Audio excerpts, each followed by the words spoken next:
Bismillahirrahmanirrahim. Assalamualaikum warahmatullahi wabarakatuh.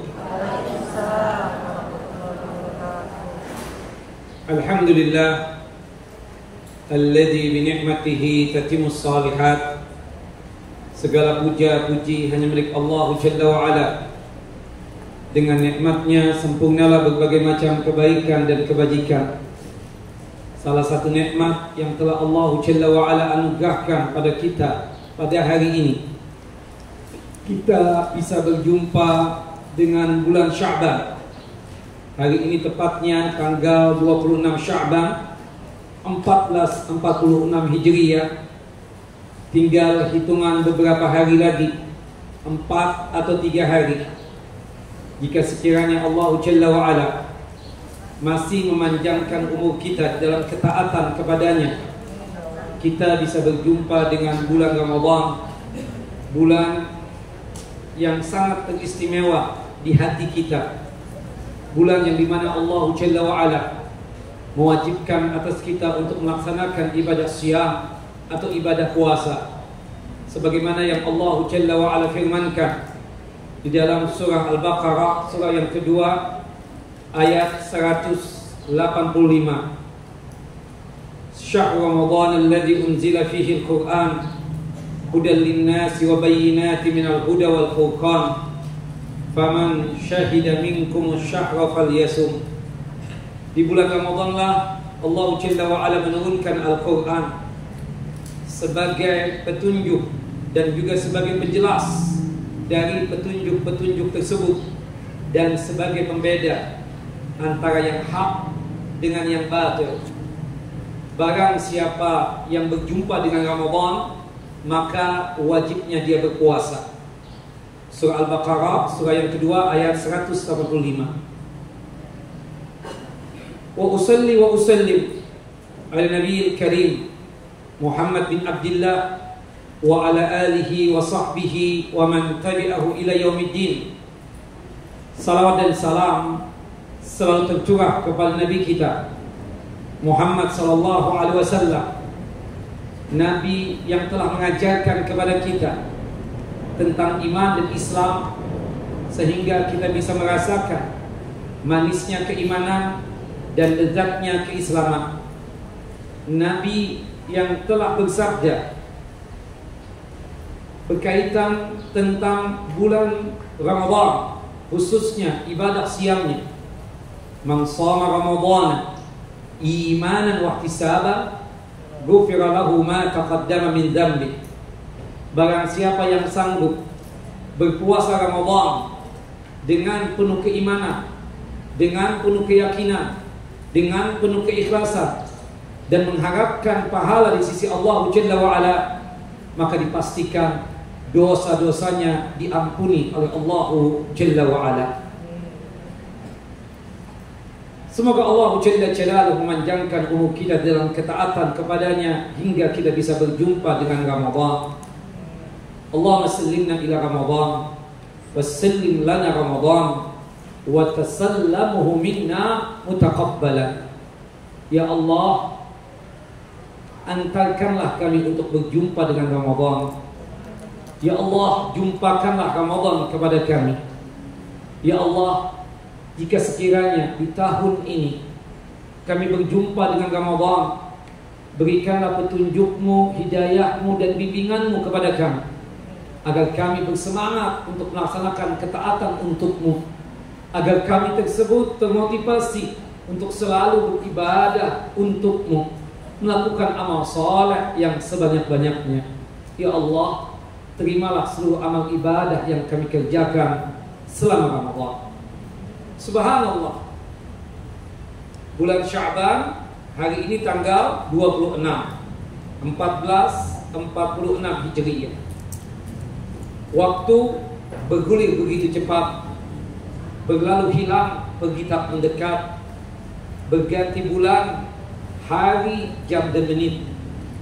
Kini waktu menyapa hangat, sejuta misteri menyambut tak terlihat, baik atau buruk, kejutan yang melekat. Hidup di dunia memang penat, sementara dan begitu singkat. Itulah takdir Sang Maha Kuat Allah Jalla wa'ala. Hanyalah ulul albab yang berjiwa hebat yang bisa memetik manfaat, senyum sumringah di penghujung Sya'ban menyambut tamu yang agung lagi penuh kemuliaan, yaitu bulan Ramadan. Ya ayyuhalladzina amanu, wahai orang-orang yang beriman. Subhanallah. Kata sahabat yang mulia Abdullah ibnu Mas'ud radhiyallahu anhu, jika Allah Jalla wa Ala memanggil kita dengan seruannya, dengan panggilannya, wahai orang-orang yang beriman, berarti kita ini sedang dimuliakan oleh Allah Jalla wa Ala. Berarti kita ini sedang diagungkan oleh Allah Jalla wa Ala. Berarti kita sedang dihormati oleh Allah Jalla Jalal. Maka oleh sebab itu, ketika Allah Jalla wa Ala memanggil kita dengan sebutan wahai orang yang beriman, yang dipanggil itu cuma kita, sedangkan manusia-manusia yang kafir tidak dipanggil oleh Allah Jalla Jalal.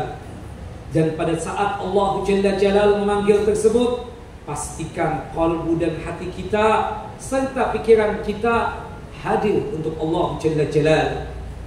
Dikarenakan ada dua hal yang ingin Allah Jalla wa'ala sampaikan kepada kita. Ima perintah yang wajib untuk kita laksanakan, ima larangan yang wajib untuk tinggalkan. Ima perintah yang wajib untuk kita laksanakan, ima larangan yang wajib untuk kita tinggalkan. Pada ayat ini Allah Jalla Jalal memanggil kita untuk melaksanakan perintahnya, yaitu melaksanakan ibadah siyam atau ibadah puasa. Wahai orang-orang yang beriman, siapakah mereka yang beriman itu? Mereka yang bersedia menyambut seruan dan panggilan Allah Jalla wa'ala. Siapakah mereka yang beriman tersebut? Mereka yang selalu bersegera dalam melaksanakan kebaikan. Siapakah mereka yang beriman? Mereka yang sanggup untuk melapangkan dada untuk pengabdian kepada Allah Jalla wa'ala. Siapa mereka yang beriman tersebut? Mereka yang dikaruniai jiwa yang tenang lagi aman. Siapakah mereka yang beriman? Mereka yang sanggup untuk bergerak dan terpanggil untuk melaksanakan ketaatan kepada Allah Jalla wa'ala. Kutiba alaikumus siyam, telah diwajibkan atas kalian melaksanakan ibadah siyam atau ibadah puasa. Ibadah yang sangat terkenal dan sangat ma'ruf di kalangan kita. Kita bahkan melaksanakan ibadah siyam tersebut, menahan lapar dan dahaga dari subuh sampai tenggelamnya matahari. Ketika Ramadan tiba, terhadap si miskin menjadi peka. Ketika Ramadan tiba, persaudaraan semakin terasa. Ketika Ramadan tiba, Qiyamul Lail 11 rakaat dijaga. Ketika Ramadan tiba, ibadah malam jadi terbiasa. Ketika Ramadan tiba, cinta hamba semakin nyata. Ketika Ramadan tiba, lembar demi lembar Al-Quran terbaca. Ketika Ramadan tiba, demikian pula hadis dan kitab ulama. Ketika Ramadan tiba, kajian pagi dan sore membahana. Ketika Ramadan tiba, zikir dan doa selalu terucapkan. Ramadan luar biasa. Hari-harinya penuh dengan ibadah dan ketaatan. Sebulan lamanya seakan tak terasa. Kenapa? Karena hari penuh zikir dan doa. Segala bentuk keburukan, kekejian, maksiat dan dosa ditinggalkan selama-lamanya. Kama kutiba 'alal ladzina min qablikum. Puasa itu ternyata diwajibkan atas orang-orang sebelum kita. Siapa mereka sebelum kita itu? Mereka itu adalah orang yang sukanya menapaki jalan kesuksesan dengan penuh kesabaran dalam rangka mencari ridho ilahi, menjadikan Allah Jalla wa'ala sebagai satu-satunya tujuan. Harapannya cita-cita surga menjadi balasan. Mereka itulah para anbiya, para nabi. Mereka itulah as-siddiqin, orang-orang yang jujur dan benar dalam masalah keimanan. Mereka itulah para syuhada, Orang-orang yang mati syahid, mereka itulah orang-orang yang saleh. Kita mencoba sebagaimana mereka tersebut yang selalu menapaki jalan kesuksesan dalam rangka untuk mencari ridho ilahi. La'allakum tattaqun. Agar kita semua ini menjadi yang bertakwa. Itulah tujuan dari semua amalan. Itulah tujuan dari semua ibadah, termasuk ibadah siam. Kenapa Allah Jalla wa'ala memerintahkan kita untuk melaksanakan ibadah siam atau ibadah puasa? Tidak lain untuk menjadi hamba yang bertakwa. Dengan takwa inilah kita bisa menggapai kemenangan yang sebenarnya. Dengan ketakwaan kita bisa menggapai kemenangan yang sebenarnya. Dengan takwa hidup berkah dan bahagia di dunia dan di akhirat. Dengan takwa terbebas dari siksa kubur yang membara lagi menderang. Dengan takwa di padang mahsyar berkumpul sejahtera lagi selamat. Dengan takwa catatan amalan penuh kebaikan, sukacita. Dengan takwa melewati sirat sekejap kedipan mata. Dengan takwa mampir di telaga Rasulullah SAW untuk menghilangkan dahaga lagi haus. Dengan takwa tanpa hisab dan tanpa adab, langkahkan kedua kaki menuju jannah dan surganya Allah Jalla Jalaluhu. Itulah sebesar-besarnya pahala yang didapatkan al-muttaqun, orang yang bertakwa dari Allah Jalla wa'ala yang maha mulia. Bapak dan Ibu yang dimuliakan oleh Allah Jalla wa'ala, Majlis Ta'lim At-Tahirah yang sedang lindungan Allah Jalla Jalaluhu. Subhanallah, jika kita nanti berjumpa dengan Ramadan, tolong jadikan Ramadan tersebut untuk melakukan amal soleh yang sebanyak-banyaknya. Jadikan sebagai cara kita untuk menggapai ridhonya Allah. Jadikan Ramadan sebagai saksi kebaikan buat kita. Jadikan Ramadan untuk menabung pahala yang sebanyak-banyaknya. Ketika Ramadan tiba, jangan sia-siakan. Kita tidak tahu, jangan-jangan ini Ramadan yang terakhir buat kita, sehingga membuat kita tidak berjumpa dengan Ramadan yang tahun depan. Maka supaya kita sanggup untuk memiliki etos yang kuat dalam beribadah dan beramal selama Ramadan, cobalah dari kita semua ini untuk berpikirnya, untuk meyakininya. Jangan-jangan ini Ramadan yang terakhir buat kita. Ketika kita berpikirnya seperti itu, maka pastinya kita sanggup untuk memanfaatkan Ramadan sebaik mungkin untuk beramal dan beribadah, untuk melaksanakan ketaatan, dan untuk menabung pahala sebanyak-banyaknya. Kebanyakan di antara kita ini, kenapa selama Ramadan itu beribadahnya biasa-biasa saja? Amalannya natural banget, itu saja. Kemudian kesemangatan untuk beramal beribadah selama Ramadan pun juga biasa-biasa saja. Kenapa? Karena ibu-ibu berpikirnya masih ada Ramadan tahun depan, kalau sekarang ini tidak sempurna. Di pikiran kita masih ada hayalan, seakan-akan kita ini masih berumur panjang. Padahal yang kita saksikan pada ibu-ibu sekarang ini, sudah ada tanda kematian. Bapak, Ibu, kita semua ini telah yakin, seyakin-yakinnya bahwasanya di pengadilan Allah Jalla wa'ala, kita ini telah divonis mati oleh Allah Jalla Jalaluhu. Yakin seperti itu. Saya, ibu, bapak, dia, fulan, Allah, semua telah divonis mati oleh Allah Jalla wa'ala di pengadilan Allah Jalla wa'ala. Cuma yang gaib buat kita, kapan eksekusinya, kita tidak tahu. Subhanallah. Apalagi tanda-tanda itu ada kok pada bapak dan ibu tentang waktu eksekusi itu, yang berkaitan dengan masalah kematian. Dalam surah Ghafir atau surah Mu'min, surah yang ke-40, ya, ayat 67. Dalam kehidupan manusia itu kan cuma 5 fase, bukan begitu? Fase yang pertama, fase bayi. Bukankah sudah kita lewati? Fase yang kedua, fase kanak-kanak. Begitu juga sudah kita lewati, bukan begitu? Fase yang ketiga, fase remaja. Dari kita balik sampai kita berumur 24 tahun. Tidak ada yang berumur itu sekarang ini, bukan begitu? Yang hadir ke kajian ini. Kemudian masuk fase yang keempat, fase dewasa. Dari kita umur 25 tahun sampai umur 40 tahun. Rata-rata kita sudah melewati itu. Bukan begitu ibu-ibu? Nah, sekarang ini yang ada pada ibu-ibu adalah fase terakhir. Fase apa? Fase legend.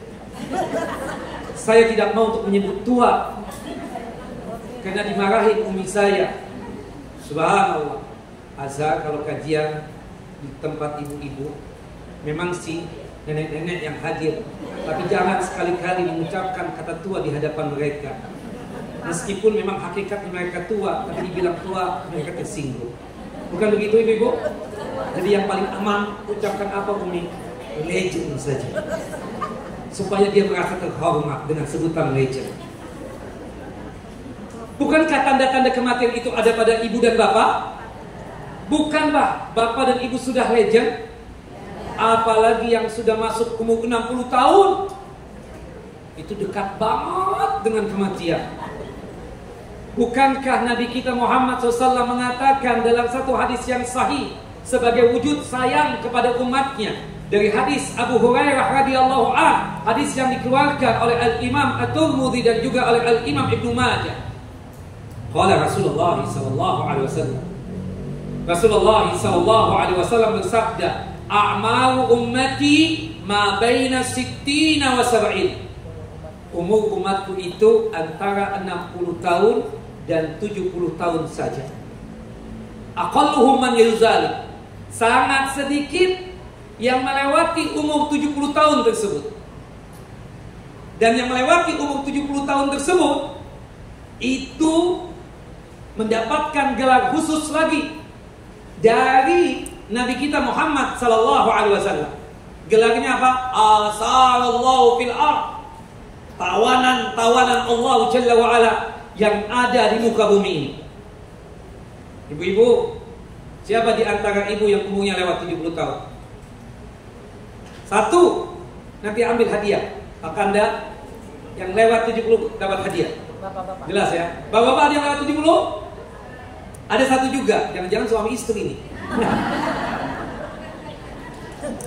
Satu buat bapak, satu. Alhamdulillah. Yang nggak ngaku nggak dapat hadiah, ya? Oh, baru ngaku nggak, udah kelewatan. Tadi nggak ngaku nggak mau. Nah, ya Allah, ibu baru ngaku sekarang ya, kalau sudah dapat hadiah. Astagfirullahaladzim. Kenapa mesti malu dengan umur? Ngakuin saja kita umur lewat 70 tahun. Kalau kita ingin melewati atau ingin melihat ya, siapa para tawanan Allah Jalla wa'ala, cari manusia yang berumur lewat 70 tahun. Itulah tawanan Allah Jalla wa'ala. Artinya kematian sangat dekat dengan mereka. Tapi kita yang sudah masuk umur 60 tahun atau di antara 60 dan 70, bersiap-siap juga. Subhanallah, kita lihat Nabi Muhammad SAW meninggal dunia umur berapa? 63 tahun. Khalifah yang pertama Abu Bakar As-Siddiq meninggal dunia umur berapa? 63 juga. Umar bin Khattab radhiyallahu an, Khalifah yang kedua meninggal umur berapa? 63 tahun juga. Khalifah yang keempat Ali bin Abi Thalib radhiyallahu an meninggal umur 63 tahun juga. Kita di antara itu. Maksud saya menyinggung tentang masalah umur ini, ketika Ramadan itu tiba, tolong dong manfaatkan sebaik mungkin. Ingatlah satu pesan Nabi SAW. Ada seorang sahabat Nabi datang kepada Rasulullah SAW, kemudian berkata, "Ya Rasulullah, ya Nabi Allah, alimni wa aujiz." Tolong dong ajarkan kepadaku satu amalan Tapi tolong yang singkat-singkat saja, jangan yang panjang-panjang. Maqala Rasulullah sallallahu alaihi wasallam. Kemudian Rasulullah bersabda untuk memberikan wasiat kepada sahabat tadi. Idza qumta ila shalah fasalli salata muwaddi'in. Jika Anda laksanakan ibadah salat, maka laksanakanlah salat sebagaimana salatnya orang yang ingin mengucapkan selamat tinggal atau orang yang ingin berpisah.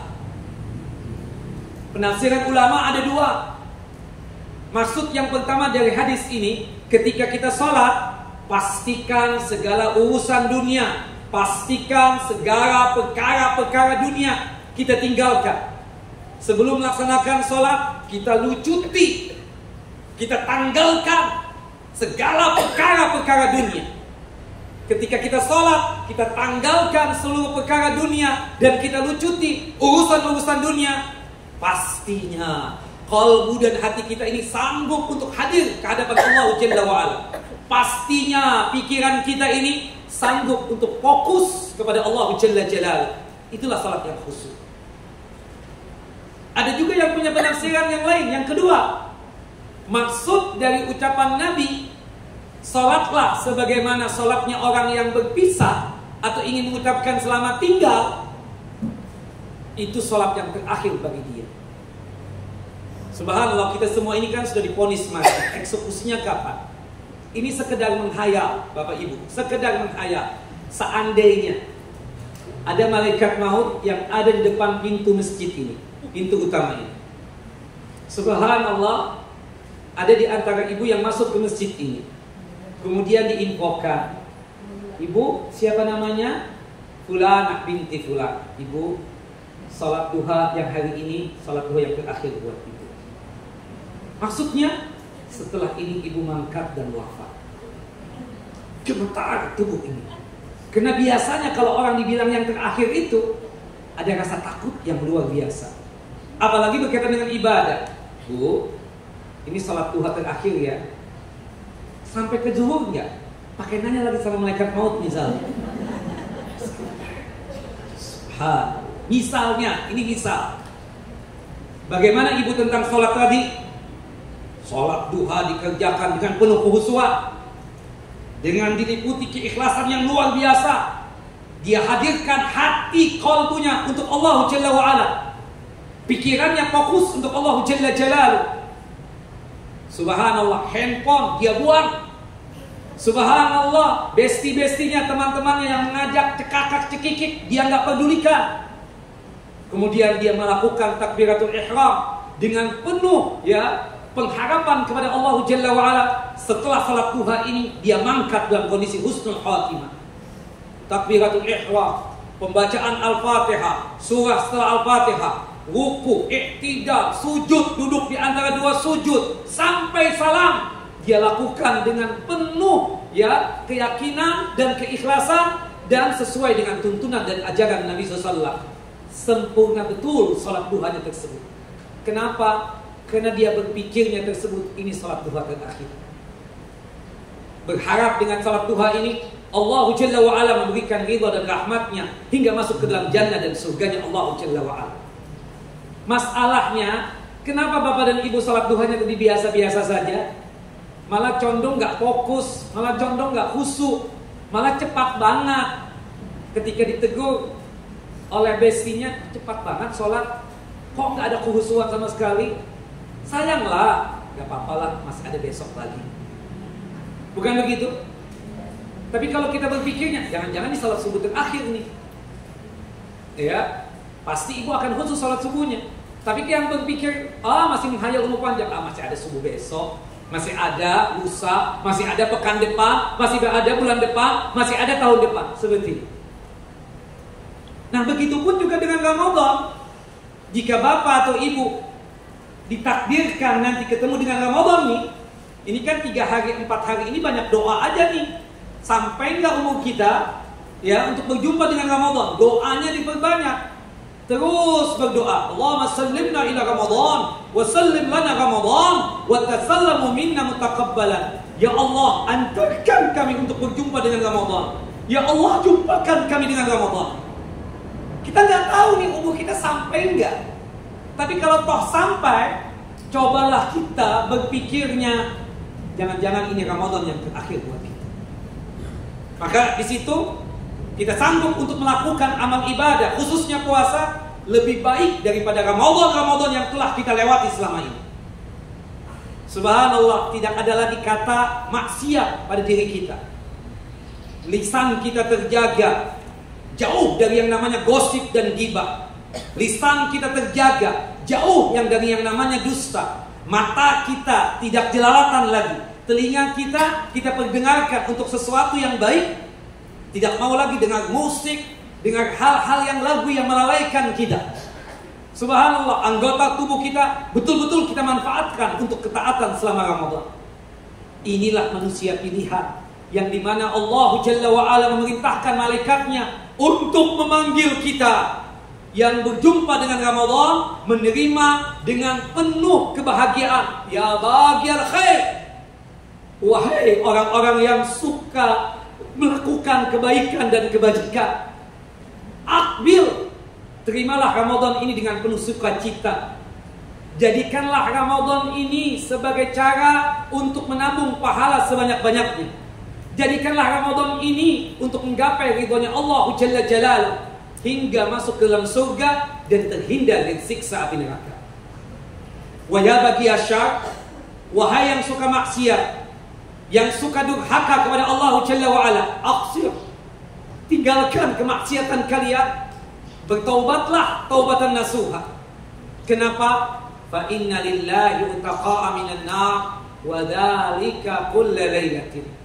Karena di setiap malam Ramadan, di setiap hari Ramadan, ada di antara kita ini yang tercatat, tertulis masuk ke dalam surga dan terhindar dari siksa api neraka. Manfaatkan Ramadan sebaik mungkin. Luar biasa. Dalam satu hadis yang sahih, hadis dari sahabat yang mulia Abu Hurairah radhiyallahu anhu, dan juga hadis dari Talhah bin Ubaidillah radhiyallahu anhu. Ada dua orang bestie banget, soulmate banget, sehati banget dia itu.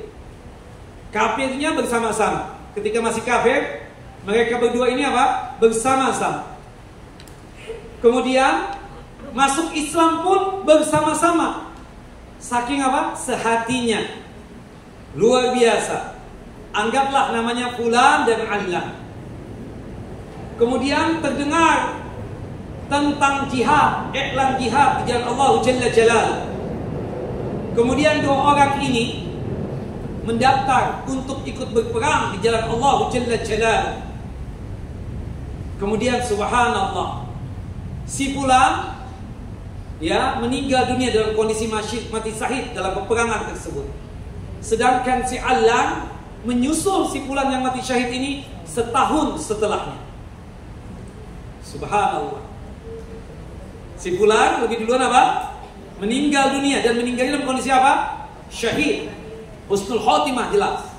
Si Allan ini, temannya, bestinya ini baru meninggal dunia setahun setelahnya. Talhah bin Ubaidillah bermimpi. Talhah bin Ubaidillah ini termasuk yang dikabarkan masuk jannah, masuk surga. Seorang sahabat yang mulia. Dia bermimpi, di dalam mimpinya tersebut melihat si Allan yang lebih akhiran meninggalnya ketimbang si Fulan yang mati syahid, lebih duluan masuk surga ketimbang si Fulan yang mati syahid tadi. Fa'ajibtu lidzalika. Aku heran, kok bisa terjadi begitu ya? Padahal si Fulan itu kan mati syahid, sedangkan si Allan itu meninggal biasa. Kenapa si Allan yang duluan masuk surga, baru setelahnya si Fulan? Besok harinya Talhah bin Ubaidillah memberanikan diri datang kepada Nabi SAW. Kemudian bertanya, ya Rasulullah, antum masih ingat nggak si Fulan sama si Allan? Oh iya, dua teman yang bestie banget, soulmate banget. Kata anak muda sekarang kan begitu ya. Ya, benar ya Rasulullah. Kenapa ya Talha? Bukankah dua-duanya itu sudah meninggal dunia? Itu masalahnya ya Rasulullah. Tadi malam aku mimpi. Dalam mimpiku itu dinampakkan surga. Dan kebetulan aku itu berada di depan pintu surga. Aku saksikan dalam mimpiku itu si Allan yang meninggal dunianya ya belakangan, setahun setelah si fulan yang mati syahid, itu lebih duluan masuk surga ketimbang si fulan yang mati syahid. Gimana ya Rasulullah, apa pendapat antum itu? Kenapa kok sampai seperti itu? Bukankah si fulan mati syahid jelas husnul khatimah? Kalau si Allan kita nggak tahu, matinya biasa aja. Waqala Rasulullah SAW. Nah ini poinnya. Rasulullah kemudian menjawab. Kata Rasulullah apa? Alaysa qad shama ba'dahu Ramadan wa shalla 6,000 rak'atin aw kada wa kada rak'atan salata as-sana.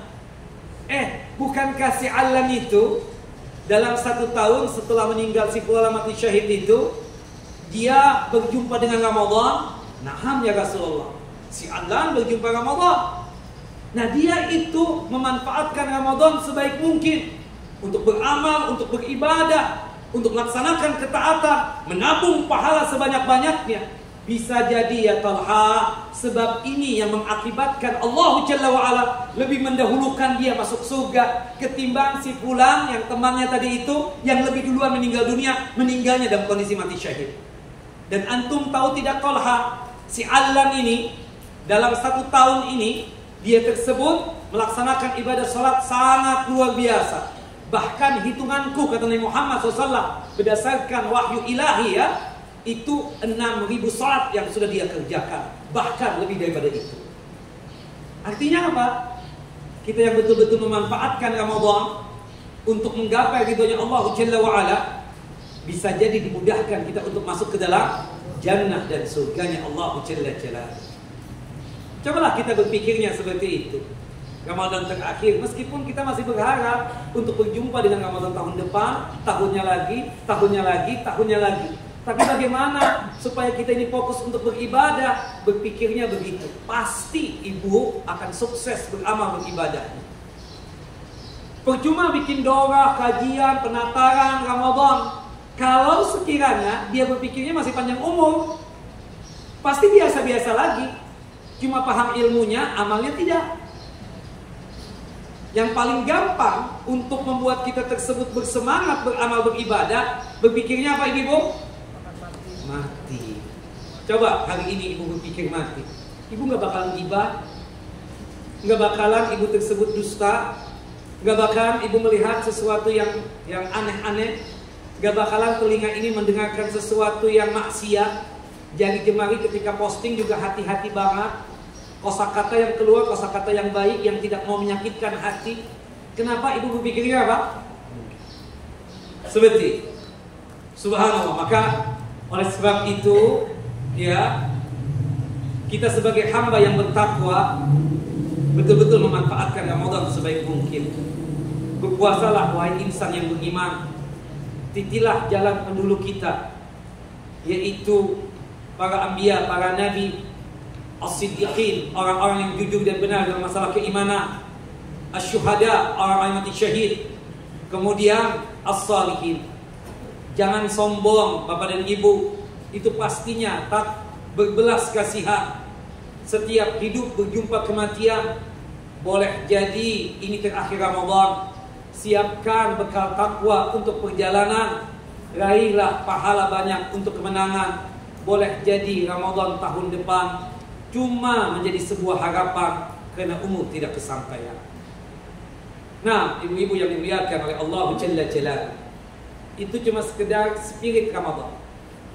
Kita masuk kepada pembahasan yang kedua, yaitu berkaitan dengan aktivitas selama Ramadan ini, apa yang harus kita lakukan. Nah, ini yang ingin kita lebih sempurnakan lagi.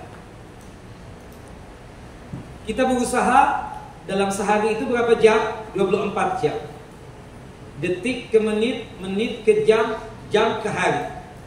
Itu betul-betul kita isi dengan kebaikan dan kebajikan serta ketaatan. Selesainya Ramadan, kita betul-betul dalam kondisi yang diampuni dosa-dosanya dan betul-betul diridhoi oleh Allah Jalla wa Ala. Jangan sampai ya Bapak dan Ibu yang dimuliakan oleh Allah Jalla wa Ala, selesainya Ramadan, subhanallah, bukannya dia menumpuk pahala dan mengumpulkan pahala, tapi selesainya Ramadan malah dia tersebut menumpuk dosa. Ini yang kita takutkan.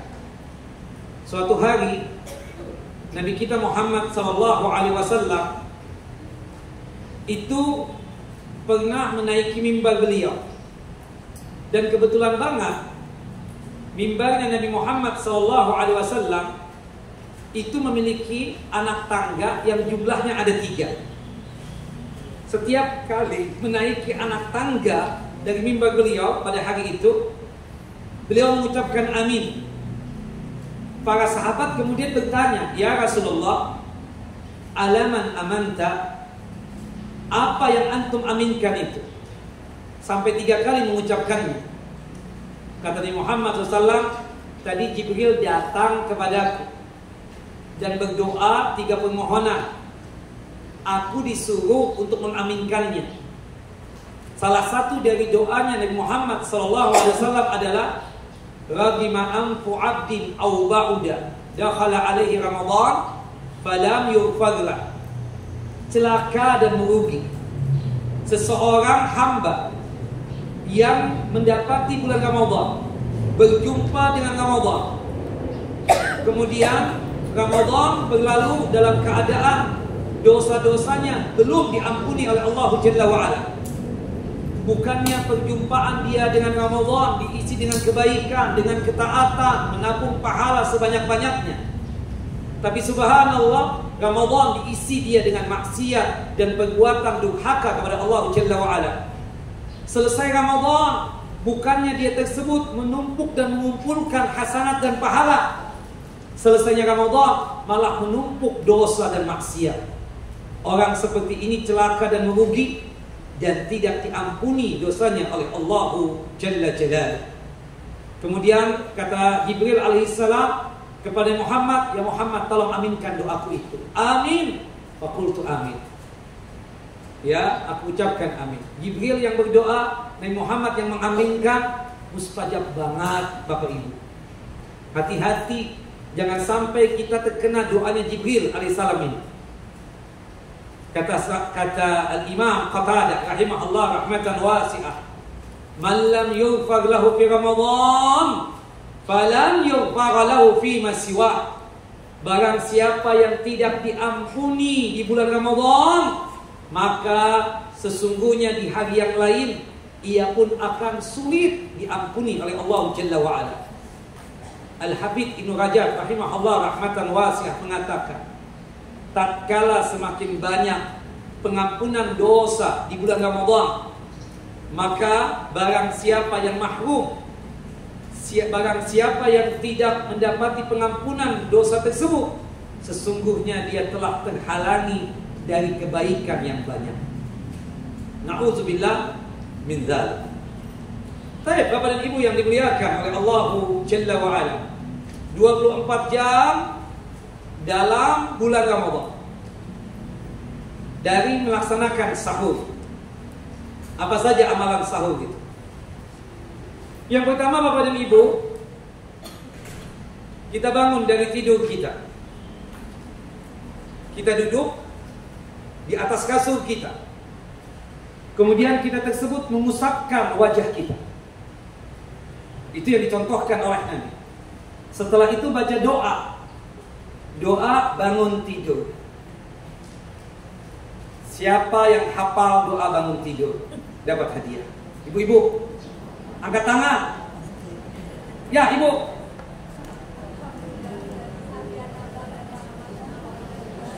Alhamdulillah alladzi ahyana ba'dama amatana wa ilaihi nusyur. Dari 500 yang hadir cuma 1 orang yang hafal. Bayangkan. Berarti ibu-ibu ini tidak pernah baca doa sebelum tidur dan tidak pernah baca doa setelah bangun tidur. Bukan begitu? Baca Ustaz. Aditya Ustaz. Allahu Akbar. Alhamdulillah alladzi ahyana ba'dama amatana wa ilaihi nusyur. Nah, kalau ada tambahan lagi ada 1. Al-Falaq. Enggak. 10 ayat yang terakhir surah Al-Imran. Doa bangun tidur ya. Dan Al-Falaq itu kan sebelum tidur. Doa bangun tidur. 10 ayat yang terakhir surah Al-Baqarah. Inna fi khalqis samawati wal ardi wa ikhtilafil laili wan nahar la ayat. Surah Al-Imran. 10 ayat yang terakhir surah Al-Imran. Inna fi khalqis samawati wal ardi wa ikhtilafil laili la ayatil liulil albab. Dan seterusnya. Nah, ayat terakhirnya itu ya ayyuhalladzina amanu sabiru wasabiru warabitu wattaqullaha la'allakum tuflihun. Nah, bagaimana kalau ini jadi praktek apa? Jadi hafalan kita. 10 ayat yang terakhir surah Al-Imran. 10 ayat yang terakhir surah Al-Imran. Apa? Saya bilang Al-Baqarah ya? Iya, tadi kan. Nah, surah Al-Imran apa? Surah Al-Imran, 10 ayat yang terakhir surah Al-Imran. Nah, inna fi khalqis samawati wal ardi wa ikhtilafil laili wan nahar la ayatin liulil albab. Ya, 10 ayat yang terakhir surah Ali Imran. Tayyib ya. Nah, kemudian setelah itu ke kamar mandi. Mengambil air wudu. Jika sekiranya ibu sudah terbangun di jam 3 misalnya atau setengah 3. Ya, sebelum sahur usahakan tahajud dulu. Baik menambah jumlah rakaat tahajudnya ataupun dia tersebut memang belum tahajud dan tarawih. Ibu-ibu perlu dipahami. Istilah salat malam itu banyak. Sinonimnya itu banyak. Sama dengannya sama. Jelas ya? Pertama, kadang diistilahkan salat malam itu dengan istilah tahajud. Tahajud itu bangun dari tidur kita. Bukan berarti kalau yang tahajud itu harus tidur. Tidak ada syarat ya. Artinya kalau bapak dan ibu memang tidak bisa tidur, boleh nggak Ustaz tahajud? Boleh banget. Boleh nggak menghidupkan malam dengan ibadah salat malam? Boleh banget. Nah, tahajud itu terambil dari firman Allah Jalla wa Ala dalam surah Al-Isra, surah yang ke-17, ayat 79. Fatahajjat bihi nafilatan laka asa ayyab'asaka rabbuka maqama mahmuda. Jelas dari ayat ini muncullah istilah salat malam itu dengan istilah apa? Tahajud. Istilah yang kedua dari salat malam, qiyamul lail. Qiyamul lail. Kata Nabi, "Alaikum bi qiyamul lail."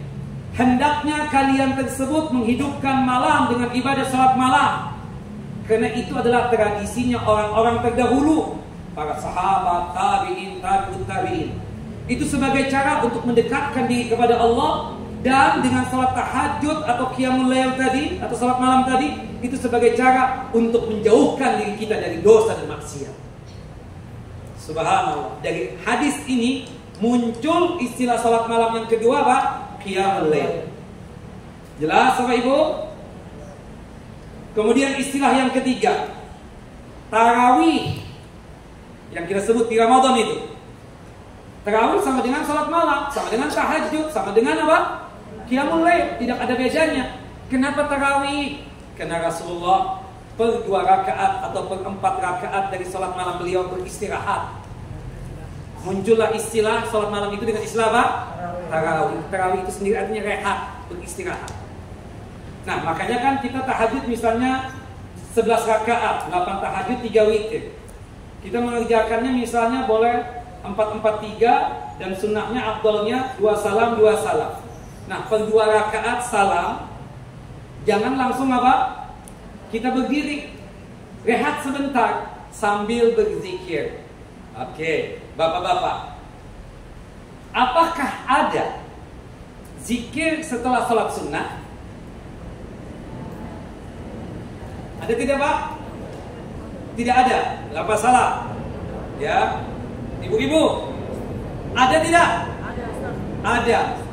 Kalau ada, apakah zikirnya? Bapak-bapak kan sudah bilang nggak ada. Berarti Bapak nggak dapat pahala. Apa? Nggak dapat hadiah ini. Bapak bilang sudah nggak apa? Nggak ada. Berarti kan selesai. Ibu-ibu bilang ada. Nah, pertanyaannya, yang bisa jawab, ada hadiahnya lagi? Ada. Angkat tangan. Ya Ibu. No, bukan. Salat sunnah secara umum. Ibu?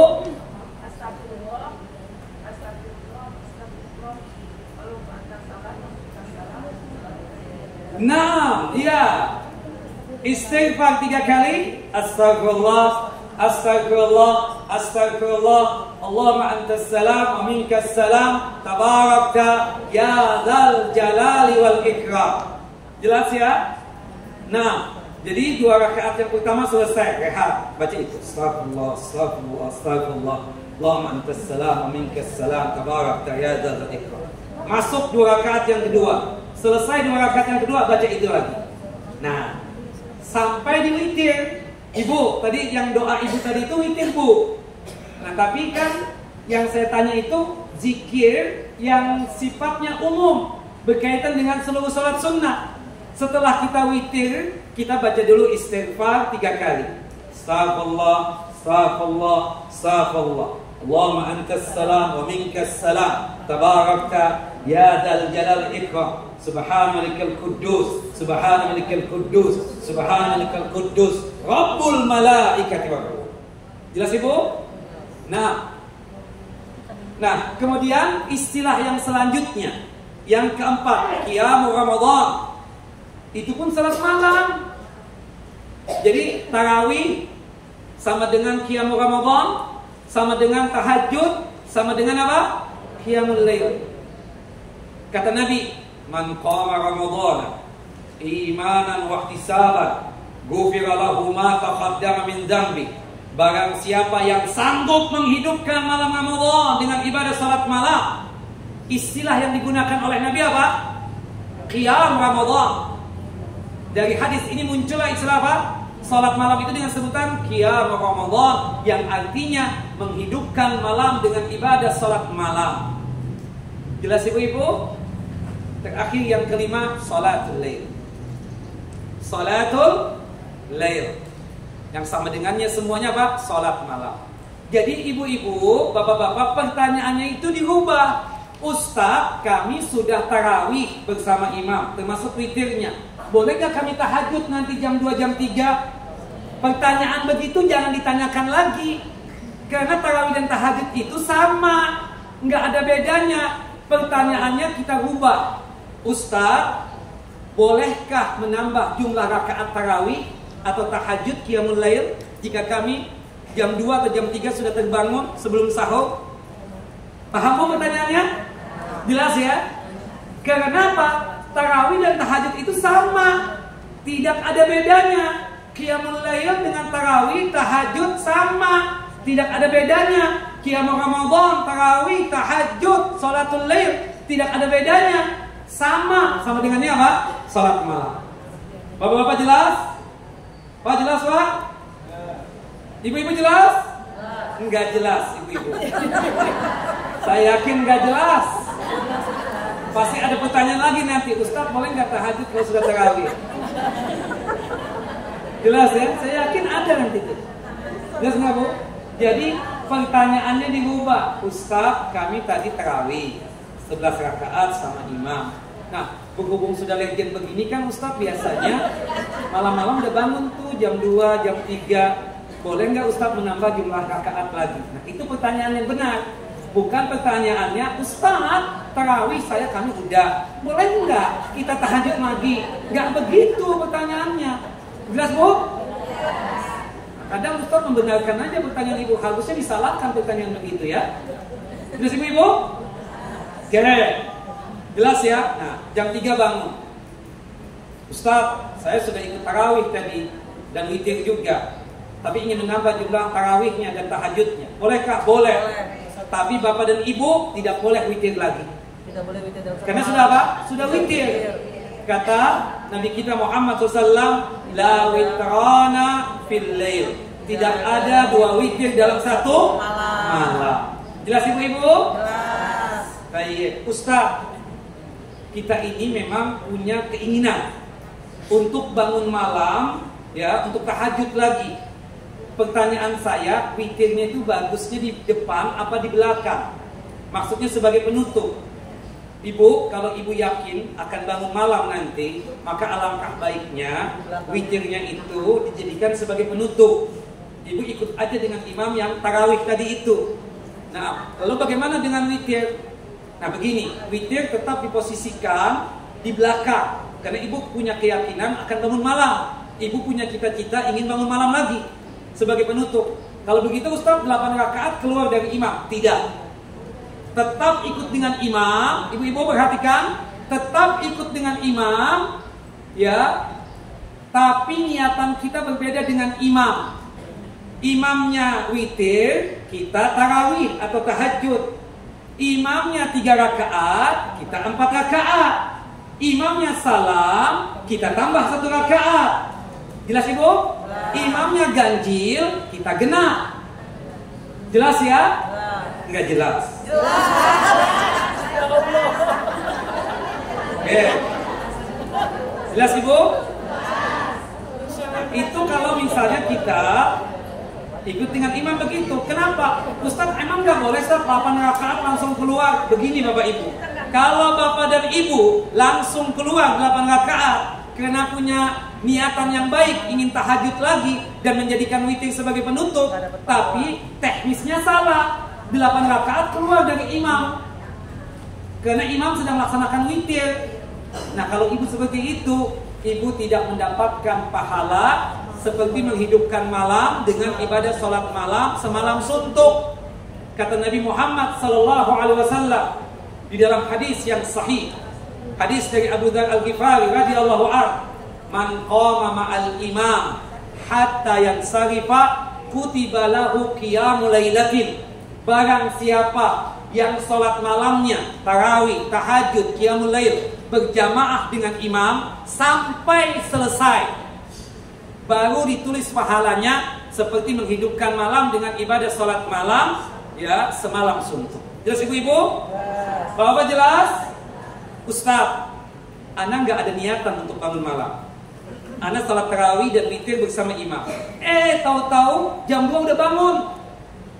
Ada niatan ingin menambah. Kebetulan 10 hari terakhir Ramadan di masjid kami ini didirikan sholat malam lagi. Boleh nggak kami ikut dengan mereka? Boleh. Tapi catatannya, ketika imam witir, kita tetap ikut. Tapi niatannya berbeda. Imamnya 3, kita 4. Imamnya salam, kita tambah 1 rakaat. Imamnya ganjil, kita genap. Kenapa? Karena kita sudah sholat witir tadi. Jangan 8 rakaat keluar, jangan. Tetap ikut dengan imam tadi itu. Jelas ibu-ibu? Baik. Nah itu kalau ada waktu. Kalau tidak ada waktu ya sudah. Berarti cukup dengan season yang pertama tadi setelah ba'diyah isya tadi itu. Jelas ibu-ibu? Nah setelah itu kita katakan bersahur. Bu, usahakan sebelum puasa bersahur. Karena di dalam sahur itu ada keberkahan. Kata Nabi SAW dalam hadis Anas bin Malik radhiyallahu anhu, tasahharu fa inna fis sahuri barakatan. Makanlah di waktu sahur, minumlah di waktu sahur, bersahurlah kalian karena di dalam sahur itu ada keberkahan. Bu, ini ya, air yang bening ini gak ada berkahnya. Tapi kalau kita minum di waktu sahur jadi berkah. Subhanallah. Ya, kue kelamben ini, ya, kue kelamben ini nggak ada berkahnya. Tapi kalau kita makan di waktu sahur jadi berkah. Jelas bu? Kopi, teh nggak ada berkahnya.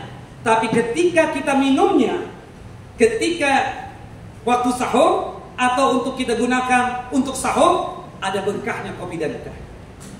Kata Nabi, tasahharu walau bi jur'atin min ma'in. Bersahurlah kalian meskipun meminum seteguk minuman. Saya paham banget, makan di waktu sahur gak enak ya bu. Untuk kebanyakan ibu-ibu, apalagi kalau sudah tambah legend ya, makanan itu betul-betul memilih. Seperti itu. Gak semua bisa dimakan, bukan begitu? Subhanallah, makanya kan menyediakan apa tuh kadang penco, kemudian ada abonnya, ada apa. Kenapa kan susah makan. Nah, maka itu yang membuat ibu malas untuk bangun.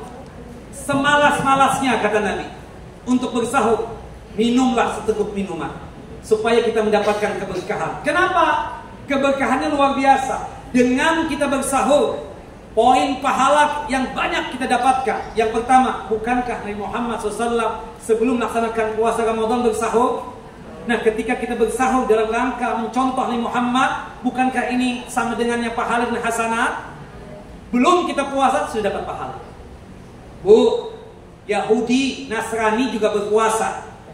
Tapi perbedaan puasa kita dengan puasa Yahudi dan Nasrani apa? Makan di waktu sahur. Faslu siyamina wa siyami ahli kita atus sahur. Perbedaan puasa kita dengan Yahudi dan Nasrani, makan di waktu sahur. Kalau ibu atau bapak tidak mau sahur, apa bedanya puasa ibu dengan Nasrani dan Yahudi? Jelas?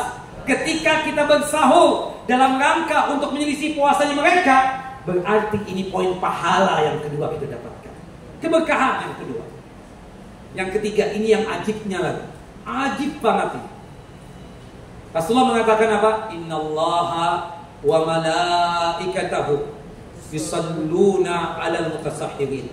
Sesungguhnya Allah dan para malaikatnya bersalawat kepada orang-orang yang bersahur. Maksud salawatnya Allah kepada orang yang bersahur, Allah memberikan ampunan dosa. Kita nggak mengucap minta ampun, Allah ampuni dengan kita bersahur. Allah berikan rahmat dan kasih sayangnya kepada kita. Subhanallah, kita gelisah dan seterusnya. Subhanallah, dengan kita bersahur Allah berikan ketenangan buat diri kita. Belum lagi kebaikan-kebaikan yang lainnya. Bapak kalau misalnya berat banget dalam masalah bisnis, subhanallah, coba antum pastikan sebelum puasa itu bersahur. Bukankah dengan kita bersahur itu kebaikan yang banyak kita dapatkan? Salah satunya komentar para ulama, dimudahkan rizki dan nikmat. Belum lagi para malaikat bersalawat kepada kita. Maksudnya salawat malaikat itu apa? Malaikat mendoakan kita, ya Allah, ampuni orang-orang yang bersahur, ya Allah. Berikan rahmat kepada mereka. Bebaskan mereka dari siksa api neraka. Masukkan mereka ke dalam surga. Didoakan malaikat. Siapa yang gak kepingin? Ibu masak-masak deh. Ya gak apa-apa, makan dikit gak apa-apa. Subhanallah, minum sekedar minum teh atau kopi saya gak apa-apa sahurnya. Yang penting tunjukkan kita apa? Bersahur. Syukur-syukur banyak-banyak makan. Kalau saya berbeda ya, berbuka sedikit, sahur banyak banget, nggak tahu. Tambah tua kali ya. Iya. Makan kalau sahur lebih banyak daripada berbuka puasa. Buka puasa sedikit banget. Terbalik ya. Subhanallah. Nggak tahu. Karena memang istri ahli masak. Jadi ya maklumin lah ya. Seperti itu nah. Kalau ibu-ibu kan kurang ya, seperti itu nah. Banyak pesan makanan. Ini aja pesan nih. Iya kan? Ini pesan ya, seperti itu nah. Dan Bapak dan Ibu yang dimuliakan oleh Allah Jalla wa'ala. Dan bersahur itu kita katakan mendekati waktu azan subuh. Jangan jam 2 sudah azan. Apa sudah sahur? Jam 3 sudah sahur. Jam 4 lah. Sekarang subuh jam 4 lewat 45 menit. Oke ya, jam 4 kita mulai bangun atau bersahur. Subhanallah, Anas bin Malik pernah nanya kepada Zaid bin Sabit, Zaid, itu antum kan pernah sahur sama Rasulullah. Antum pernah ngitung nggak, Zaid, antara sahurnya Nabi ke azan subuh itu berapa ya jaraknya itu? Kata Zaid bin Sabit, qadru 50 ayat, atau kaqadri ma yaqra'u rajulu 50 ayat, seperti seseorang membaca 50 ayat.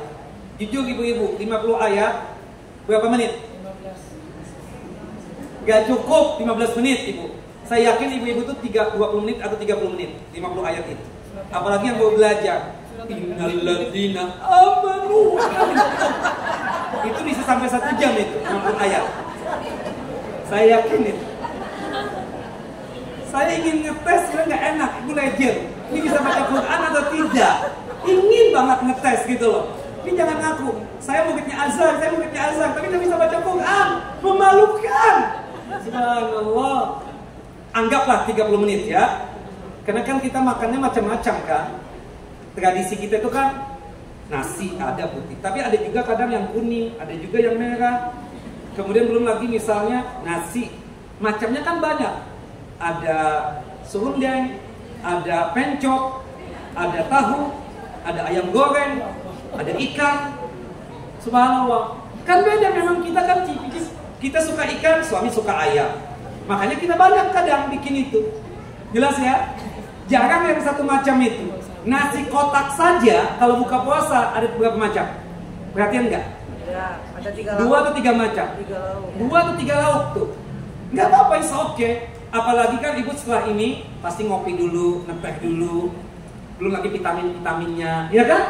Nah itu kalau 15 menit tadi menurut ibu kayaknya nggak cukup bu. Cepat. Wallahu akbar. 30 menit lah, ya kan seperti itu. Akhirnya keselak tuh. Nah, Allah nggak cukup 15 menit, 30 menit lah, insya Allah. Kalau ibu makannya banyak atau bapak makannya banyak, nggak apa-apa 1 jam sebelumnya. Kalau makannya banyak. Kan ada tuh yang punyanya sampai 33 kali karena kayak berzikir. Lama banget makannya. Allahu Akbar ya. Nah, ibu nih sekedar informasi ya. Kalau ibu-ibu jadi umrah, perlu diketahui azan yang sesungguhnya subuh itu 2 kali. Ya, azan yang sesungguhnya itu apa? 2 kali. Itu yang sunnahnya. Azan pertama itu untuk membangunkan orang yang bersahur. Azan yang kedua itulah waktu subuh yang sesungguhnya. Nah jadi cara untuk membangunkan orang itu bukan dengan anak kecil disuruh jam 2 keliling komplek, ya subhanallah teriak-teriak. Besoknya nggak puasa juga tuh anak-anak. Subhanallah. Atau pakai gerobak itu, organ tunggal itu gerobak. Subhanallah. Pakai yang haram lagi. Subhanallah. Kemudian selanjutnya ada juga yang pakai menggunakan mikrofon masjid. Sahur. Disebut satu-satu. Kayak dia tersebut ketua RT, ketua RW, namanya hafal semua. Fulan bin Fulan, bangun. Fulana binti Fulan. Ya Allah. Ganggu nggak bu? Ganggu banget. Di komplek kami atau seberang komplek kami itu ada satu masjid. Dulunya membangunkan kayak begitu. Nah di komplek itu kan ada non muslim juga. Komplain lah sama RT dan RW. Ini nggak bisa, kita dibangunkan juga ini. Akhirnya subhanallah, ya kumpullah rapat. Panggil Ustadz deh, panggil Ustadz. Panggil. Datang Ustadz. Gimana sih cara yang membangunkan yang syar'i itu, yang sesuai dengan ajaran Rasulullah SAW? Ya azan. Kapan azannya? Bukan subuh. Azan subuh itu 2 kali. Azan yang pertama itu tujuannya untuk membangunkan. Itu 1 jam sebelum azan subuh yang sesungguhnya. Makanya kata Nabi Muhammad dalam satu hadis yang sahih, "Inna Bilalan yu'adzinu bil-laili faqulu washrabu." Sesungguhnya Bilal itu azannya di malam hari. Monggo, silakan kalian makan, silakan kalian minum hatta yu'adzina Ibnu Ummi Maktum. Sampai kalian mendengar azan yang kedua yang dilantunkan oleh Abdullah Ibnu Maktum, baru kalian berhenti makan dan minum. Jelas ibu-ibu? Nah, diusulkanlah gimana kalau kita azan aja membangunkan. Setuju? Yang non muslim kita tanya juga. Setuju Pak? Setuju. Wallahi demi Allah, kita perlakukan itu ada sekitar 8 tahun, nggak ada yang komplain. Nggak ada yang komplain. Dari kalangan kaum kafir, dari non muslim nggak ada yang komplain. Nah seharusnya kita begitu aja tuh. Subhanallah ya kan? Daripada ya Allah belum lagi sakit, ya Allah Umi Anda sakit, ini teriak-teriak. Umi tadi dari jam 1 malam gak bisa tidur. Sudah tidur kalian bangunkan. Zolim gak? Zolim. Subhanallah. Belum lagi yang gak puasa kan, perempuan haid dan nifas. Aduh, gak bangun lagi. Yang mengerikan pakai ketuk rumah orang lagi. Pakai ketuk rumah orang. Assalamualaikum, sahur. Udah bangun dari tadi. Ya ini. Nah nanti kalau umrah, ada teman bu kesian, terpisah kita pas waktu tawaf. Azan yang pertama, ya Allah gak sahur kata dia. Sampai dia menunggu. Sudah selesai sa'i ini, kok gak iqomah? Kan sa'i berapa? 1 jam, 2 jam bisa tuh sa'i ya. Kok gak iqomah? Subhanallah, Allahu Akbar. Setelah itu azan dia dengar. Dia tanya, Ustaz, inti di mana Ustaz? Anda tadi sahur di hotel. Yo, jam berapa? Kita sebutkan. Tadi jam 4-an lah atau setengah 4. Loh, tadi azan yang jam 4 itu apa? Itu azan pertama untuk membangunkan kita. Itu untuk kode kita bersahur. Ya Allah, hari ini Anda bersahur dan Ustaz. Ya udah kan nasib. Nah, itu 2 kan? Nah, jadi pastikan ya. Nah, ada yang salah paham. Kan ada hadis tuh dari Abu Hurairah radhiyallahu anhu. Qala Rasulullah sallallahu alaihi wasallam. Rasulullah sallallahu alaihi wasallam bersabda, "Idza sami'a ahadukum an-nida wal ina'u ala yadihi, fala yadhahu hatta yaqdiya hajatahu minhu."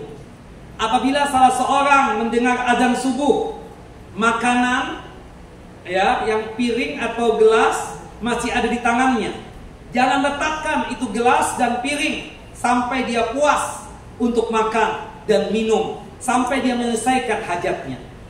Pertanyaan saya, apabila kalian mendengar azan subuh, piring ya atau gelas atau cangkir ada di tangan masih, artinya makanan masih ada di piring kita, minuman masih ada di gelas kita, jangan letakkan, kata Nabi. Silakan, monggo makan. Ini maksudnya azan pertama apa kedua? Kalau kedua haram. Pertama ini maksudnya. Iya, nah tempat kita ini azan pertama apa kedua? Kan kata-kata satu kali doang kan azannya? Kedua. Kalau ibu misalnya kita masuk nih, udah azan Allahu Akbar ya. As-salatu khairum minan naum. Itu kan azan kedua. Berarti yang di tempat kita, di masjid kita, azan pertama apa kedua? Kedua. Ada yang salah mengamalkan ini. Ustadz lagi, ya kan? Iya, masih boleh makan. Udah ada azan kedua. Nggak apa-apa, ada hadisnya. Itu maksudnya azan pertama. Kalau azan kedua batal puasa ibu. Ya, kita katakan kalau azan kedua nih, kita mau minum. Gak menit lagi. Subhanallah, udah buka lama banget bukanya, Allahu Akbar. Pas itu mau mendekati mulut, Allahu Akbar, Allahu Akbar. Ya Allah, subuh udah gak jadi. Di mana nih mubazir? Nanti buat buka puasa. Jelas? Ya, jangan enggak. Nanti akal-akalan ibu. Berapa menit lagi? 15 menit lagi. Ambil rendang satu, ayam goreng satu, subhanallah. Ada, nggak apa-apa katanya. Sampai puas kita makan. Nah itu akal-akalan nggak jadinya? Akal-akalan. Maksud di hadis tadi azan pertama apa kedua? Pertama. Kalau azan pertama itu belum masuk waktu sholat subuh, Bapak. Jelas ya? Jangan sampai lupa, jangan malu-maluin nih. Ya Allah, ujung azan kedua. Baru tahu. Allahu Akbar. Ini hadisnya udah lama. Jangan sampai ya azan nih, kita kan di tempat kita cuma satu kali azannya. Berarti itu pertama apa kedua ibu-ibu? Kedua. Berarti kalau mendengar azan, Allahu Akbar, masih boleh makan nggak? Tidak boleh, haram. Nggak ada istilah nanggung banget ya, dikit banget nih lagi. Nggak ada istilah nanggung. Jelas ya? Jadi yang dimaksudkan suruh makan sampai puas itu azan kedua apa, Bu? Pertama. Jelas, Bu? Jangan sampai melakukan lagi azan kedua masih makan loh, batal puasa. Ya Allah, siapa yang mengasihkan pengajaran begitu? Makanya pas'alu ahla dzikir in kuntum la ta'lamun. Tanyakan kepada yang paham, kalau nggak paham. Masa azan kita orang masuk itu masih makan? Nggak puasa ya? Subhanallah. Jangan sampai begitu nih. Jelas ibu-ibu? Oke. Saya ingin lanjutkan, tapi jam 11 sudah ya. Nah, kemudian selanjutnya, jika sekiranya masih ada waktu nih, ibu berdoa, beristighfar. Subhanallah. Tahu nggak di waktu sahur itu mustajab. Ramadan waktu mustajab berpuasa. Keadaan kita puasa mustajab.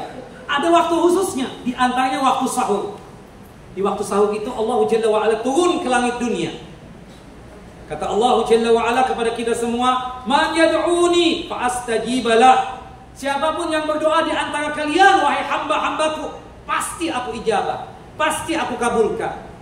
Apapun hajatnya, dunia ataupun akhirat. Man yas'aluni fa'u'tiya. Siapapun yang minta kepadaku di waktu sahur itu, ya, anggaplah jam 2 sampai menjelang subuh ya.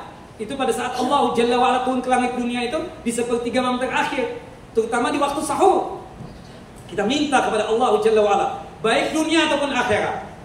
Man yastaghfiruni fa'aghfiralah. Siapapun yang minta ampun, aku ampuni. Dunia ataupun akhirat, ibu-ibu. Boleh nggak sih minta dunia, Bu? Boleh. Habis makan sahur, jangan Pak nonton bola Pak. Ngapain lagi, sudah tua begini mau makan. Aduh, berita lagi kan? Pak, nunggu adzan Ustaz. Baca Quran kek. Doa Pak, banyakin Pak, bukan buka televisi lagi.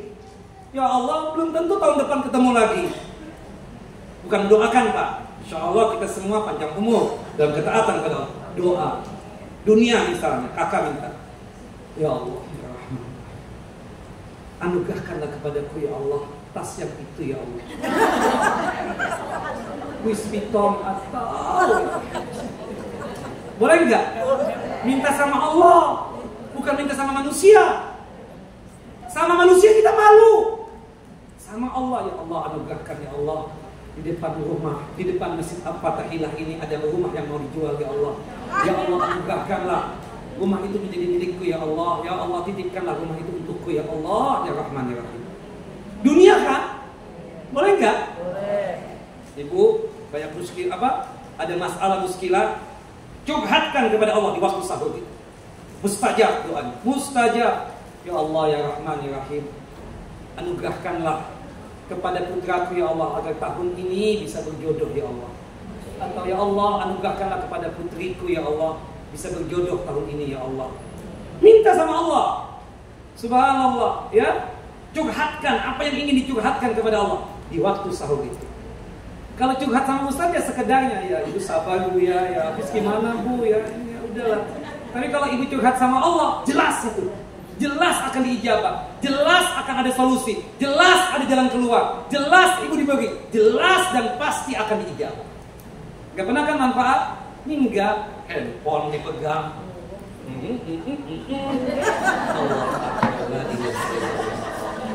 Allahu Akbar, la haula wala quwwata illa billah. Kita agak cepat sedikit ya karena pertanyaan. Nanti saya nggak tahu Ramadan ada kajian atau tidak. Ustaz mau? Mau boleh. Boleh. Baik ya. Walhasil kita katakan sebelum kita banyak aktivitas itu dari zikir pagi, petang. Nanti kita akan ceritakan ya, termasuk qobliyah dan ba'diyah juga terus dikerjakan. Nah, termasuk nih yang ingin saya wanti-wanti itu ketika berbuka puasa. Nah, waktu mustajab lagi itu seluruh Ramadan kan mustajab. Sahur itu pastinya. Pastinya lagi sebelum kita berbuka puasa. Kata Nabi Muhammad SAW, inna du'a as-sa'im inda fitrihi yustajab. Doanya orang berpuasa itu sebelum berbuka puasa mustajab. Cobalah pastikan bapak atau ibu 10 menit aja atau 15 menit sebelum berbuka baca doa. Bahasa Arab, bahasa Indonesia, dari Quran, dari Sunnah, apapun yang menjadi hajat kita, hatta tentang dunia. Wallahi hatta tentang dunia, minta sama Allah, mustajab doanya. Sudah ibu-ibu? Nah, ketika sudah masuk berbuka puasa, kita katakan mulailah kita. Misalnya ya, subhanallah, terdengar sudah ya, tenggelam matahari sebagai tanda bahwasannya waktu berbuka puasa. Apalagi dirangkai dengan adzan maghrib. Kita baca dulu apa? Bismillah. Bismillah. Kita minum ya.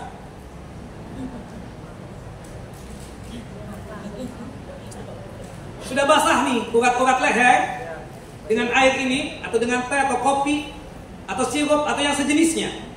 Baru kita baca doanya. Doa berbuka puasa. Dhahabad dhama'u wabtallatil 'uruqu wa sabatal ajru insyaallah.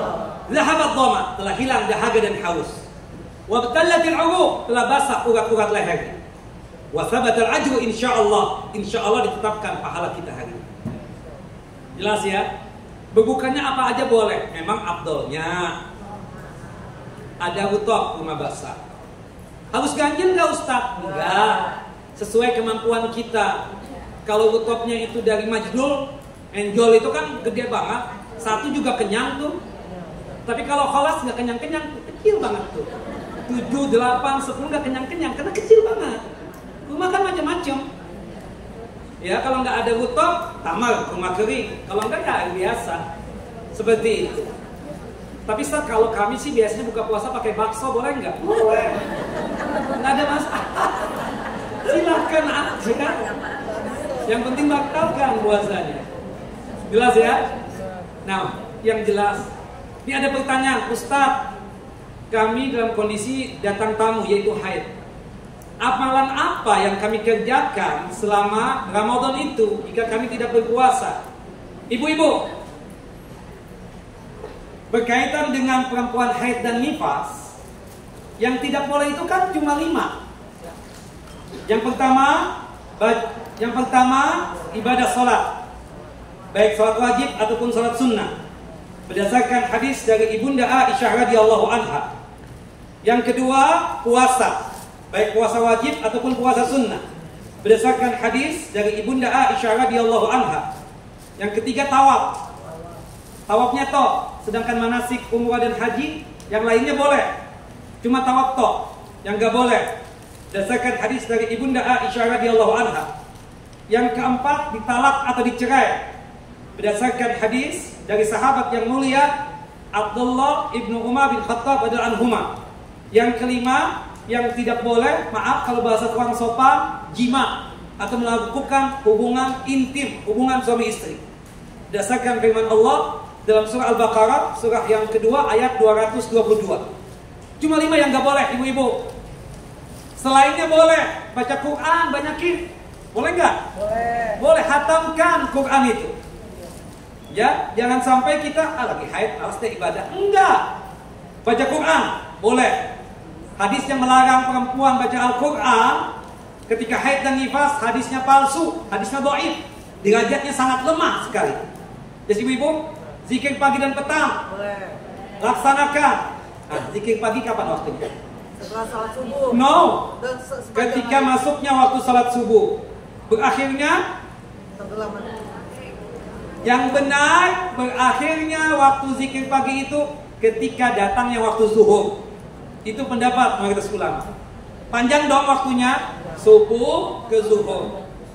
Kalau bapak dan ibu tadi belum sempat zikir pagi, kita kan selesai nih kajian jam 11 lewat ya, atau jam setengah 12 nanti. Kita katakan, masih boleh nggak berzikir pagi? Boleh. Boleh. Jelas ya? Zikir petang kapan mulainya? Asar. Ada yang berpendapat begitu, Ibnu Taimiyah, Imam Qayyim. Tapi yang benar, zikir petang itu menurut mayoritas ulama mulainya ketika masuknya waktu zuhur. Masuknya apa? Waktu zuhur. Sampai tenggelam. Jadi setelah Pak dia zuhur, boleh nggak kita zikir petang sudah? Boleh. Dan berakhirnya kapan? Ketika datangnya waktu isya. Panjang kan? Gak bisa habis zuhur, habis asar. Gak bisa habis asar, habis maghrib, isya terakhirnya. Jadi ibu-ibu, jadi di umur yang legend ini ibu-ibu, tolong banget zikir pagi dan petang jangan sampai ditinggalkan. Bagi akhwat yang masih ada tamunya ya, haid dan nifas, zikir pagi dan petang itu ya, itu kudunya. Nanti kita jelaskan di pertemuan yang selanjutnya. Selanjutnya kita katakan amalan yang lain, bersedekah. Mintalah fulus sama suami ya untuk bersedekah. Termasuk membukakan apa? Puasa. Kan bisa kan? Supaya kita punya nilai pahala puasa juga. Barang siapa yang membukakan orang yang berpuasa, kata Nabi ya, maka dia mendapatkan pahala sama sebagaimana orang berpuasa tanpa mengurangi sedikit pun dari pahala orang yang berpuasa. Dan banyak lagi amalannya. Cuma 5 ya. Perempuan yang haid dan nifas yang tidak boleh. Berarti doa boleh nggak perempuan haid dan nifas? Selama Ramadan bu, tolong banyak berdoa. Meskipun kita itu apa? Haid dan nifas. Termasuk banyak istighfarnya. Wallahu a'lam bishawab. Ustaz, apakah boleh mengajarkan pada anak tentang apakah itu Ramadan terakhirku? Kalau boleh, bagaimana menyampaikan kepada anak masih usia SD? Jangan lagu yang ada dia nangis nanti. Apa meninggal mah? Udahlah, yang gampang lah. Dia puasa juga belum kayaknya tuh. Ya Allah, ibu lebay. Ini kan untuk menarik ibu-ibu, karena ibu sudah legend. Kalau anak kecil balik juga belum. Yang ada disampaikan nangis dia. Mama mau meninggal mah, mau mengizinkan papi, mau kawin lagi, punya ibu tiri dong aku. Aku takut sama ibu tiriku, kata dia. Nah, udahlah ceritanya itu kita puasa yang dia paham. Ngajarin dia puasa, itu loh. Jelas bu? Apakah boleh menggunakan Al-Quran digital untuk menghatamkan Al-Quran ketika sedang haid? Jangankan Quran digital, Quran yang mushaf saja boleh tidak? Boleh kan tadi? Cuma 5 kan yang tidak boleh perempuan haid dan nifas. Yang pertama apa bu? Sholat. Yang kedua puasa. Yang ketiga tawaf. Yang keempat ditalak atau dicerai. Yang kelima jima. Nah, Quran mushaf aja ya.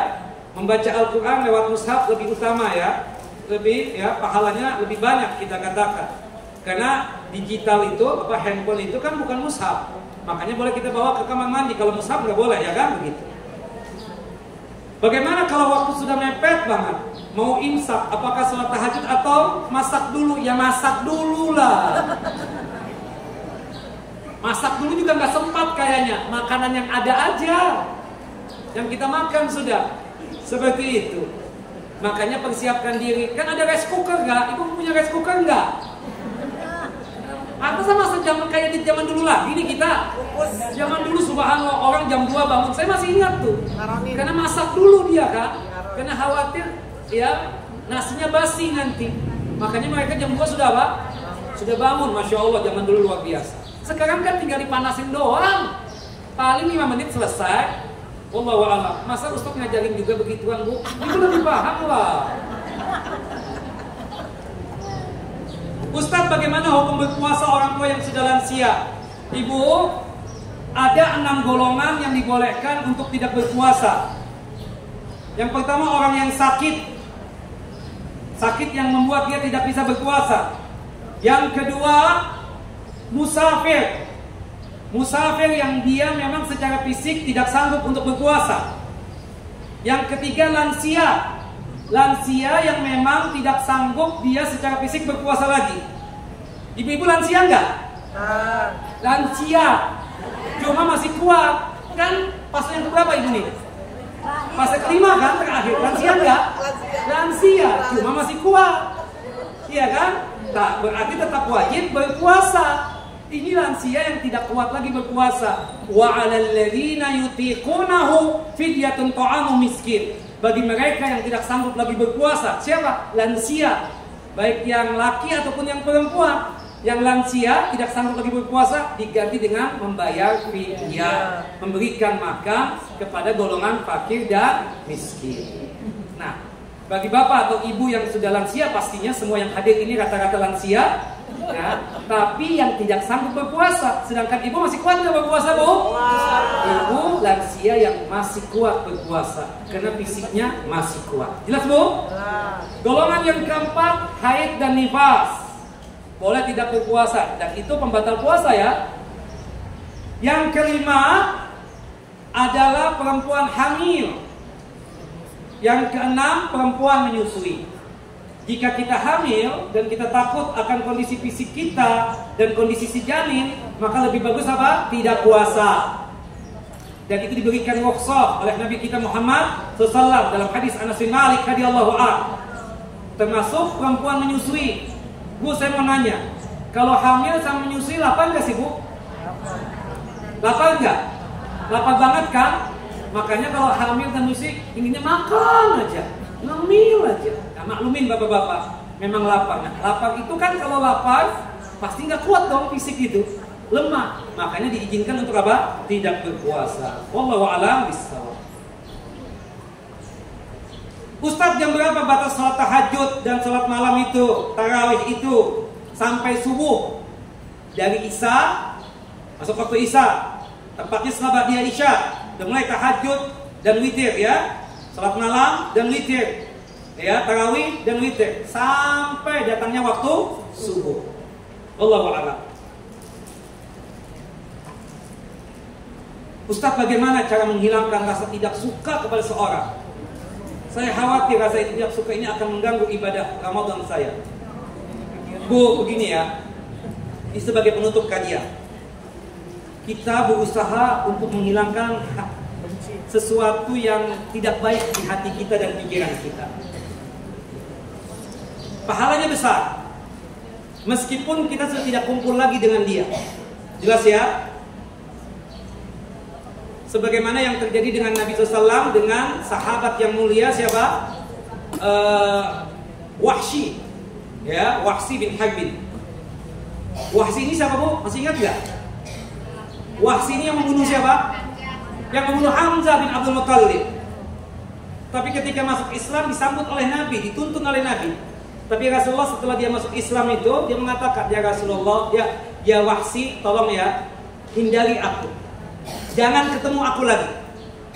Ya Rasulullah, anak kan sudah masuk Islam, anak sudah minta maaf. Terserah ya Rasulullah kalau ini wujud maaf. Dari antum, bunuh anak ya Rasulullah. Enggak. satu aja minta aku, hindari aku. Kenapa ya Rasulullah? Ana khawatir kalau ketemu antum dan lihat antum terbayang lagi bagaimana antum itu membunuh dan mencincang amiku paman Hamzah bin Abdul Muthalib, sehingga membuat aku nanti benci lagi dengan antum. Nah, poinnya satu, ibu nggak suka dengan orang itu karena pernah menipu ibu. Hindarin. Bahkan pernah mengambil suami ibu misalnya, seperti itu. Misalnya saking bencinya itu kan.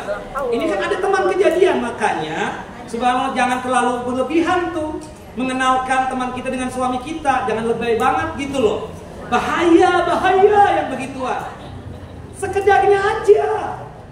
Akhirnya dicolong loh suaminya. Hati-hati. Benci dong pasti ya seperti itu. Nah, tapi poinnya kita hindari. Ya. Walhasil ketika kita tidak suka dengan seseorang itu, kita hilangkan ketidaksukaan kita itu. Dengan cara bagaimana? Menghindari dia dan memaafkan kesalahan dia. Bisa nggak sih memaafkan orang itu padahal dia subhanallah menipu kita dan seterusnya? Ustaz, Anda mau maafkan. Tapi Ustaz, gimana ya Ustaz ya? Pulus Anda 3M belum dikembalikan. Allah. Kita berusaha memaafkan dan menghilangkan rasa benci. Dengan cara bagaimana? Menghindari orang tersebut. Kita sekedar say hello aja. Assalamualaikum, waalaikumsalam, selamat, jalan lagi. Jelas ibu-ibu? Itu saja, daripada kita nanti angkara mungkar, muncul lagi dan keluar lagi. Rasulullah setelah salat subuh, pada suatu hari ya, itu melihat sahabatnya dan mengumpulkan sahabatnya. Kata Nabi, akan muncul dari pintu ini, masuk ke masjid ini, Masjid An-Nabawi pada waktu itu, seorang ahlul jannah. Diperhatikan oleh sahabat. Kemudian ada yang muncul, oh fulan, ahlul jannah. Besoknya Rasulullah ngomong lagi, akan muncul dan masuk ke masjid ini lewat pintu itu si fulan yang ahlul jannah. Ditunggu oleh sahabat. Ternyata orang yang kemarin. Sampai 3 hari berturut-turut Rasulullah menghabarkan itu. Abdullah bin Amr bin As ingin menyelidiki, ya, sampai berbohong. Ya akhi, anak ada masalah sama abah. Boleh nggak anak nginap di rumah antum? Oh boleh, ahlan wa sahlan. Tujuan dia baik untuk menyelidiki amalan apa yang membuat Nabi Muhammad SAW mengatakan bahwasanya si fulan itu masuk surga, ahlul jannah. Akhirnya malam pertama, Abdullah bin Amr bin As suka menghidupkan malam dengan sholat malam. Si fulan tadi yang dikabarkan ahlul jannah masih tidur. Bangun-bangun menjelang subuh. Abdullah bin Amr bin As itu suka puasa. Besoknya Abdullah bin Amr bin As puasa, dia nggak puasa. Sampai 3 hari Abdullah bin Amr di rumahnya nggak tahu jawabannya. Amalan apa yang dikerjakan oleh si fulan yang membuat Allah memasukkan dia ke dalam surga. Akhirnya dia nggak kuat. Kata Abdullah bin Amr, ya akhi, wallahi anak punya abah baik. Anak bohong kemarin itu, ingin sekedar menyelidiki amalan apa yang antum kerjakan. Kenapa? Kata orang tersebut, Rasulullah bicara tentang antum 3 hari berturut-turut, antum ini ahlul jannah. Tolong dong infokan amalan apa yang antum kerjakan. Ya akhi, ya Aba Abdurrahman, ya Abdullah bin Amr bin As. 3 hari kan kita bersama. Iya, itulah amalanku, nggak ada yang lain. Nggak bohong antum, pasti ada. Nggak ada. Oh kalau begitu antum, kita sudah sampai sini saja. Enggak, demi Allah nggak tahu aku amalan apa. Akhirnya Abdullah bin Amr bin As ini kesal ingin meninggalkan dia. Sudah keluar dari rumah dipanggil lagi, ya Abdullah, ya Abu Abdurrahman, ta'al. Saya tidak tahu ini amal soleh saya atau bukan. Apa itu? Kata Abdullah bin Amr bin As.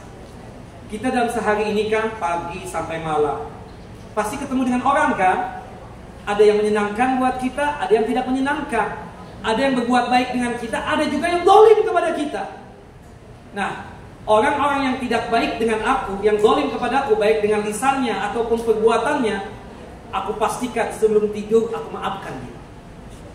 Jadi sebelum tidur ini aku maafkan si fulan bin Allah yang telah mendolimi aku sudah maafkan. Itu saja amalanku. Mudah-mudahan ini amal soleh. Kata Abdullah bin Amr bin As, ini dia. Tapi ini susah, sulit. Coba misalnya ibu, kepikiran, kenapa sih ma, kenapa sih kak? Aduh, nangis. Si pulang ya Allah, lancip banget tulisan ya Allah, langsung rusuk nih. Pinginnya langsung pasang nih. Keingatan, omongan orang diingat-ingatkan sampai 3 hari.